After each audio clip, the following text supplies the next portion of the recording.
어디 지나가던 스님 한 분이 돼지를 길러봐라 이래가지고 돼지를 길렀답니다. 그래서 돼지를 기르니까 그냥 그야말로 다 없어졌다고 합니다.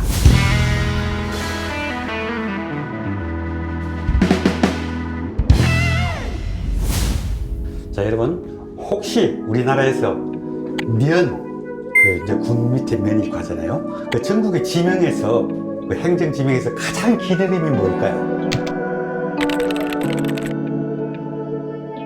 아마 여러분들 다양하게 이렇게 생각하시겠지만은, 사실 지금 현재로서는 가장 긴 면의 이름이 그 양구군의 국토정중앙면이라고 합니다.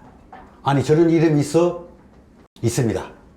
이게 원래 양구군 남면이 있는데 작년에 국토정중앙면으로 바뀌었습니다. 그럼 국토정중앙면이 뭐냐? 그야말로 우리나라 대한민국 한반도의 제일 중앙지라는 얘기입니다.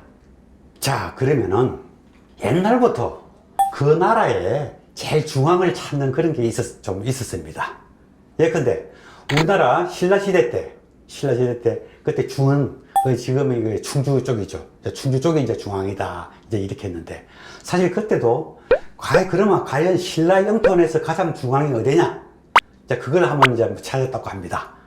그게 이제 원성왕 때, 38대 원성왕 때 아마 근거학자 둘이, 아주 다리가 튼튼하고 잘 걷는 사람 둘이를 신라 제일 남쪽, 신라 제일 북쪽에서 서로 걸으라 이래가지고 가운데 만나는 데를 중심으로 삼았다고 합니다. 그래서 가운데 만나던 데를 그게 중앙탑이라고 세웠습니다. 그게 바로 지금 충주에 있는 중앙탑면입니다. 그전에는 여기는 가건면이라고 했습니다. 가건면이라고 하는데 아예 이름을 중앙탑면으로 고친 겁니다. 국토정중앙면, 그전에는 그러면 이름이 어디가 제일 또 길었느냐? 바로 영월에 무릉도원면이라는 데가 있습니다. 그 다음에 경북 군위에 삼국유사면이 또 있습니다. 이런 식으로 요새는 그 동네 이름도 굉장히 어떤 특징을 가지고 그 동네 이름을 짓습니다. 그건 요새 벌써 조사가 되어 있습니다. 그게 바로 어디냐? 충북의 괴산군의 청천면입니다. 청천면 이평이라는 곳이 가장 우리나라의 가운데 지역이 그 남한에 있습니다. 그게 이평입니다. 거기 이제 속리산에서 북동쪽으로 조금만 가면 됩니다. 그게 지금 공식적으로 남한의 제일 중앙지가 되어 있는 겁니다. 자, 근데 한반도에서 제일 중앙이 어디냐? 이걸 국토정중앙면으로 잡았다는 겁니다. 양국은 국토정중앙면에 가면 그 위에 동면이라고 있습니다. 그리고 그 오른쪽에 해안면이라는 곳이 있습니다. 해안면. 오늘 여기 얘기를 좀 하자고 합니다. 바로 여기 강원도 인제군하고 경계가 됩니다. 그리고 여기 바로 휴전선입니다. 자, 해안면을 한자로 어떻게 썼느냐? 자, 예전하게 대지해저를 씁니다. 그럼 왜 이름을 이렇게 지었느냐? 원래 이 지역은 옛날부터 뱀이 그렇게 많았답니다. 뱀이 그렇게 많아서 굉장히 그 백성들이 아주 힘들어하고 그랬었는데, 아침 어디 지나가던 스님 한 분이 돼지를 길러봐라 이래가지고 돼지를 길렀답니다. 그래서 돼지를 기르니까 뱀이 그야말로 다 없어졌다고 합니다. 여러분, 뱀과 돼지는 그야말로 아주 참 천적이라고 보기보다는 아주 일방적으로 뱀이 꼼짝 못하는 상대가 돼지입니다. 돼지는 그 비계, 그리고 지방질이 워낙 많아서 그 물어도 그 독이 들어가지도 않습니다. 그리고 또 돼지는 또 워낙 둔탁하잖아요. 그대로 눌러버리면 뱀은 꼼짝 못합니다. 그야말로 아마 뱀이 아주 싫어하고도 무서워하는 게 아마 돼지일 겁니다. 그렇게 돼지를 키우고 이름을 이렇게 바꾸고 나서는 뱀들이 많이 사라졌다고 합니다.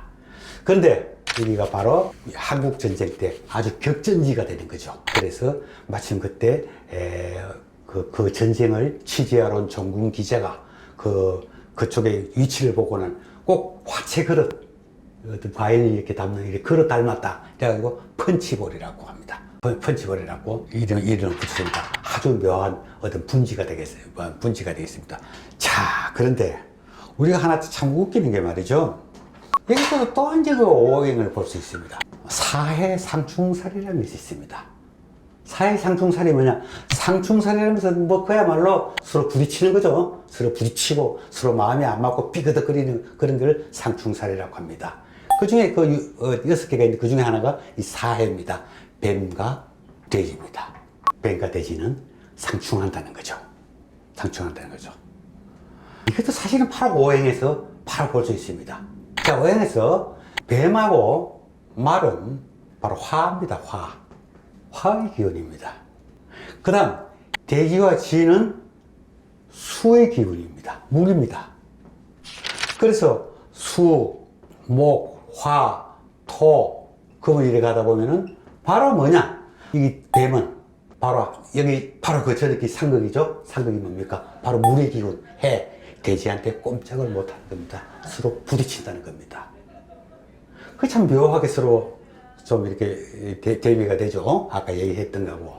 그렇죠? 여러분, 이게, 우리나라가 이거 12띠입니다. 12지지에, 여기도 다 띠를, 어떤 동물을 상징하게 됩니다. 이 자축, 인묘, 진사, 오미, 신유, 술해라고 합니다. 자, 근데 참 하나 궁금한 게요. 우리가 그렇게 가까이 있고 하는데, 예컨대 용이라든지 원숭이는 우리나라에 없지 않습니까? 그리고 용이는 아예 없는 거 아닙니까? 그런 것까지 다 갖다 넣었으면서 하나 안 들어간 게 있죠. 그게 바로 고양이입니다. 고양이는 왜 안 들어갔을까? 고양이는 왜 안 들어갔을까? 도대체 이렇게도 많은데 왜 고양이는 이렇게 사람하고도 요새 가깝고 그런데 왜 고양이는 그게 포함되지 않았을까? 근데 여기 대해서 뭐 정설은 아닙니다만 뭐 여러 재미있는 그런 얘기들이 있습니다. 이제 한 번은 옥황상제가 이 동물들을 보고 빨리 와라, 회의를 하자, 이제 좀 순서를 정하자 이렇게 했답니다. 근데 그때 마침 쥐가 약간 뭐 연락책 비슷한 걸 좀 맡았는가 봐요. 어떻게 모르지만은 뭐 고양이한테 깜빡하고 얘기를 안 했답니다. 고양이한테. 그런데 그 중에서도 이 소란 놈이 소가 굉장히 우식하고도 걱정이 많았던가 봐요. 그래서 도착하기 벌써 며칠 전부터 출발을 했다고 합니다.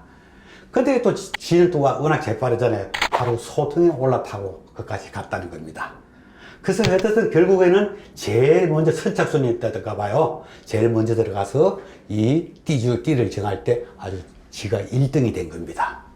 그런데 마침 근데 그걸 바라보고 있는 고양이는 기분이 어떻겠어요? 쥐를 보면 얼마나 미웠겠습니까? 거기다가 그까지 가서 또 1등까지 했으니까 아주 그냥 자축인묘로 그 자기는 1등까지 아예 이 안에서도 빠져버리고, 그래서 고양이는 그렇게 쥐를 미워하고 쥐만 보면 그냥 어떻게 잡아먹으려고 야단이라고 하는 그런 우스갯소리가 있습니다. 그 다음 또 여기서 하나 웃기는 게 돼지가 꼴찌를 했습니다. 물론 돼지는 워낙 둔탁하니까 꼴찌를 할 수밖에 없죠.